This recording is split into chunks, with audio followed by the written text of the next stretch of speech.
بەناوی خۆی بەخشندەی میهرەبان سڵاو و ئازیزان لە بەژمارەی ئەم جارەدا باس لە خەرجی یەک دانیشتنی پەرلەمانی کوردستانەکەین لەسەر بودجەی گشتی بزانین چەند کەوتووە. بێگومان لە ڕۆژی 20 دەی ساڵی 2024 پار هەڵبژاردننی پەرلەمانی کوردستان کرا.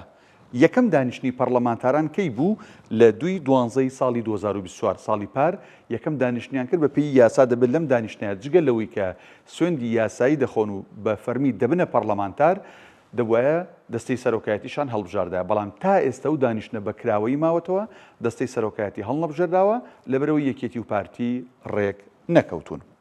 باش ئەنجا با بزانین پەرلەمانتار بەپی یاسا موچەکەی چەندێ؟ بەپی یاسا هەر پەرلەمانتارێک 8,200,000 دینار موچەکەیەتی. ئەی لەم 6 مانگەدا چەندیان وەرگرتووە؟ بێگومان وتمان لە 2/12 یەکەم دانیشتنیان کردووە، پار مانگی 12 موچەی هەموو فەرمانبەران خورا و حکومەتی هەرێم نەیدا. ئەم ساڵی 2025 لە مانگی یەکەوە تا مانگی 6 موچە دراوە. ئەم 6 مانگە چەندیان وەرگرتووە؟ هەر پەرلەمانتارێک 7,423,000 وەرگرتووە.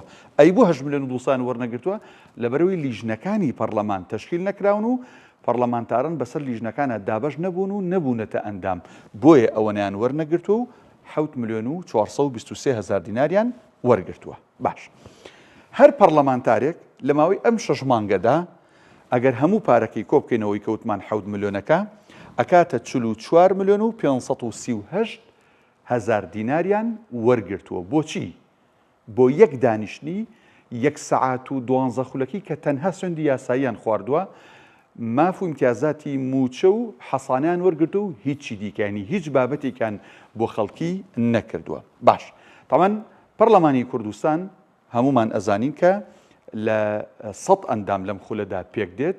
باشە لەبەرەی گەل پەرلەمانتارێک سوێندی نەخواردووە، لە کۆمەڵی دادگەریش خۆتانەزان بایکۆتی کردووە، لە ئێستادا 97 پەرلەمانتار سوێندی خواردووە.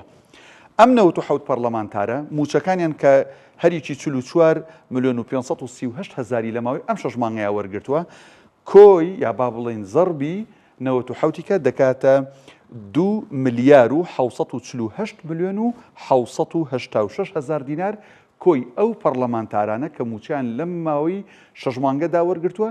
وەگوتم بەبێ ئەوەی هیچ شتێک بۆ خەڵک بکەن، هیچ یاسایەک دەربچێنن، هیچ بەدواداچوونێک بکەن، هیچ گرفتێکی هاوڵاتیان چارەسەر بکەن، تەنها دانیشتنێکی 1 سەعات و 12 خولەکیان ئەنجام داوە، سوێندی یاساییان خواردو و هیچی دیکە و دانیشتنەکە تا ئێستش بە کراوەیی ماوەتەوە.